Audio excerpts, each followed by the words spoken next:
नमस्कार मित्रांनो, हा वर्ना फ्लुडिकचा ई-सी-एम आहे. तुम्ही पाहू शकता इथं इंजेक्टर आय-सी आणि ह्या पॉवर आय-सीच्या खाली वॉटर डॅमेज झाला होता. मग आपण हा ई-सी-एमची शॉर्टिंग होती, अनेक ट्रॅक जळाले होते, ते आपण रिपेअर केले. तुम्ही पाहू शकता इथे भरपूर ट्रॅक जळालेले आहे. ह्या पी-एफच्या तिथेसुद्धा नॉन पॉलराइज कॅपॅसिटरच्या तिथेसुद्धा अनेक ट्रॅक जळाले. ते आता आपण कनेक्शन दिले. आपण ई-सी-एम ऑन केला आहे. तुम्ही पाहू शकता प्रॉपर ॲम्पियर ई-सी-एमनी उचललं आहे. जे 0.26 जे लागतं ते ॲम्पियर उचललं आहे.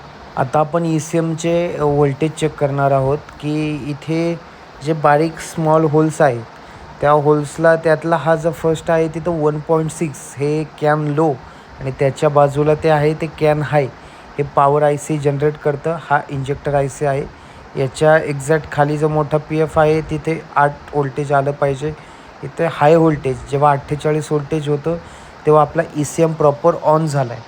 आणि तुम्ही पाहू शकता की या जे नॉन पॉलराइज कॅपॅसिटर आहे 6 व्होल्टेज, खाली 6 आणि वर 5 असे व्होल्टेज आले पाहिजे. आणि अशा तऱ्हेने आपला ई-सी-एम आता त्या पद्धतीने एक प्रॉपर वर्किंग कंडिशनमध्ये आहे. आपण पाहू शकता की आपण चेक करत आहोत की पॉवर आय-सी हीट तर नाही झाला ना. त्या पद्धतीने पॉवर आय-सीनं खरं तर इथे एक ट्रॅक शॉर्ट होता. आपण हा ट्रॅक डायरेक्ट केला आहे.